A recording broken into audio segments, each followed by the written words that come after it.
चिचाळा बी लांब राहते, मेडसंगी बी लांब राहते. सुतारवाडी आहे, माझा बाप सुतार होता. बर सुतारवाडी म्हणून आहे. बर.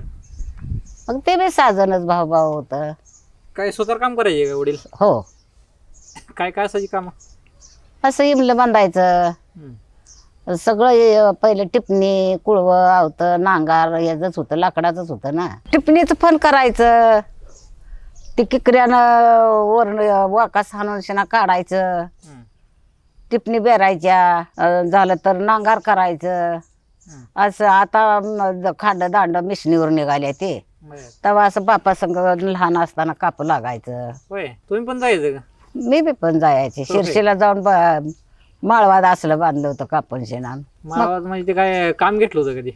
हा, वरचं झाकायचं खांड दांड किलचानं. मग नाही एखाद्या वेळेला चुलता येणार तर बा संग बाला कापू लागाय जायचं. होय. मग आता काय करायचं, कापायचं कशाने ते? करवताना.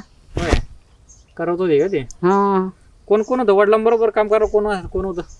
माझा चुलता, मी, बाप. चुलता नसला का मग बापाला मदत करू लागायला जायचं. मग ते काम केल्यानंतर त्या बदल्यात काय मिळायचं? तर आता इतकुलं पैसे जातात, तेव्हा इतकुलं पैसे कुठलं व हा. थोडंच पैसे द्यायचे ना. होय. आणि तिकडे बी गरिबी, मग केल्याशिवाय तर भाग नाही. नाही नाही, ते काम केल्यानंतर आता तुम्ही काहीतरी वडील सुधार काम करायचे, बरोबर आहे का? होय. मग ते पैसे किती द्यायचे किंवा अजून काय द्यायचे त्या बदल्यात? लोक काय द्यायचे तुम्हाला ते? ज्वारी घालायची, हा ज्वारी किंवा बाजरी. हा नसलं तर एखाद्या वेळेला पैसे द्यायचं, हा. त्याच्यातच राबायचं. तेव्हा काय गड्याला 2 रुपये तर बायाला 4 आणे रोजगार होता.